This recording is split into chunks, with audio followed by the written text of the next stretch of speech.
On poursuit ce Lex Inside, on va parler du travail dissimulé avec mon invité Karen Azran, associée au sein du cabinet Luçan. Karen Azran, bonjour. Bonjour Arnaud. Nous allons voir ensemble les enjeux et les réalités du travail dissimulé en France. Mais tout d'abord, quelles sont les charges qui pèsent sur les entreprises?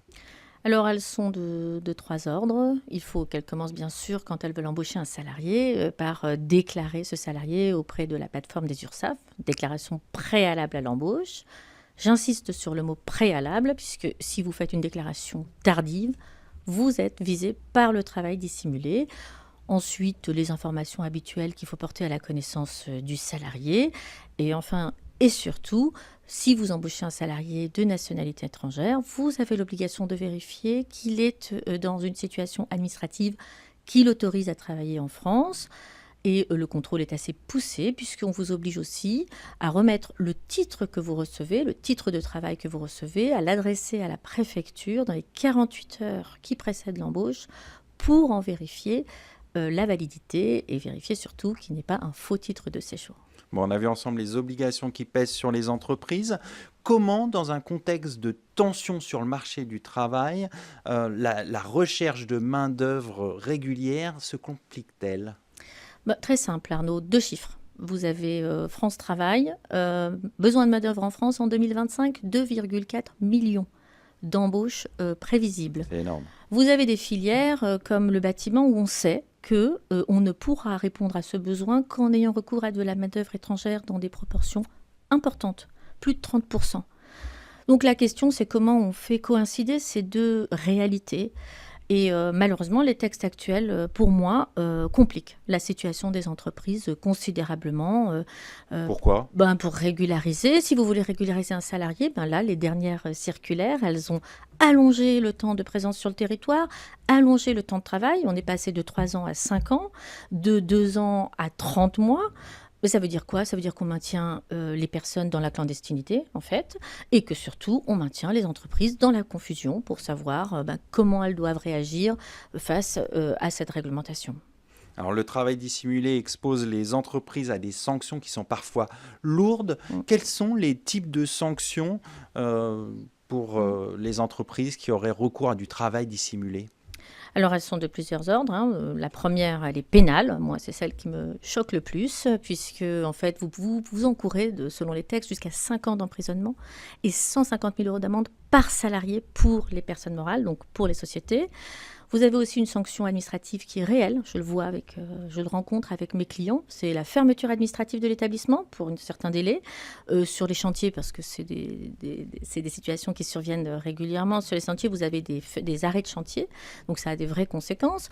Ensuite, vous pouvez avoir aussi des sanctions URSSAF, puisqu'ils peuvent vous reprendre des aides qui vous auraient attribuées, ou éventuellement vous priver de la possibilité d'avoir recours à ces aides. Vous avez des sanctions aussi administratives, l'OFII peut appeler une amende de l'ordre de 18 000 € par salarié. Donc, ce sont des sanctions qui sont importantes. très lourdes. Alors, vous l'avez dit, vous avez décrit ce contexte qui est compliqué dans certains secteurs où il est difficile de recourir à de la main-d'œuvre régulière. Est-ce que vous avez le sentiment que les entreprises sont parfois condamnées pour des situations qui relèvent de l'impossibilité de faire autrement? Ah oui, c'est clairement mon point ici. Je vais vous donner un exemple très simple et c'est monnaie courante. Vous avez un salarié qui se présente, vous en avez impérativement besoin, il n'a pas d'autorisation de travail, vous l'embauchez, vous régularisez une déclaration de préalable à l'embauche, vous établissez des fiches de paye, vous payez des charges sociales tous les mois pour ce salarié et vous êtes contrôlé et vous encourez toutes les sanctions que je viens de citer. Donc oui, je pose la question de la légitimité de la sanction dans ce cadre précis. Et vous avez compris que moi, je trouve qu'on sanctionne les entrepreneurs pour des fautes que finalement, ils ont été contraints de commettre. Alors, on va essayer justement d'envisager des solutions. Qu'est-ce qu'il faudrait changer dans les textes, dans les procédures pour mieux concilier la réalité économique que vous avez décrite avec la réglementation? Il faudrait se poser la question de ce qu'on attend en fait des entrepreneurs et des entreprises. Est-ce qu'on attend d'eux de créer de la richesse, de l'emploi, et on les laisse faire? Ou est-ce qu'on attend d'eux d'être un peu le gendarme de la situation très difficile que connaît notre pays du point de vue du travail, de la présence sur notre territoire de personnes qui ne sont pas autorisées à y être? Moi, je suis pour dissocier les deux. C'est très simple.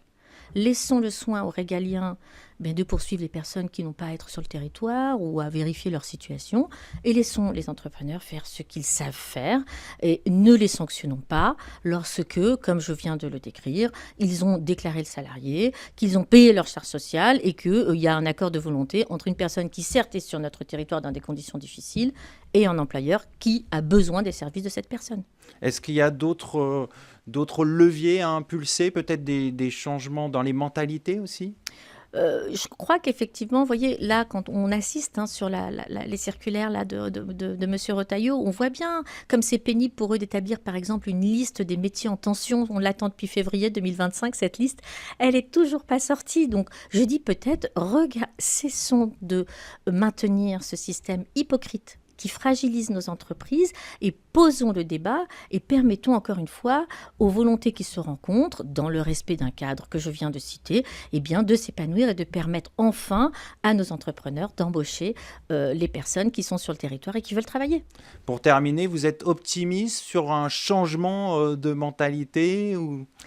Ça n'en prend pas le chemin, malheureusement. Les dernières lois, en tout cas les règlements de janvier 2025 montrent qu'on va toujours vers plus de difficultés à la régularisation. Je comprends, ça répond à un besoin peut-être de l'opinion publique, mais encore une fois, mon propos, c'est de défendre les entreprises et les entrepreneurs et je pense qu'on n'a pas envisagé cela sous cet angle-là. On va conclure là-dessus. Merci Karen Azran. Je rappelle que vous êtes associée au sein du cabinet Lucent. Merci Arnaud. Tout de suite, l'émission continue. On va parler de l'encadrement en ligne des mineurs.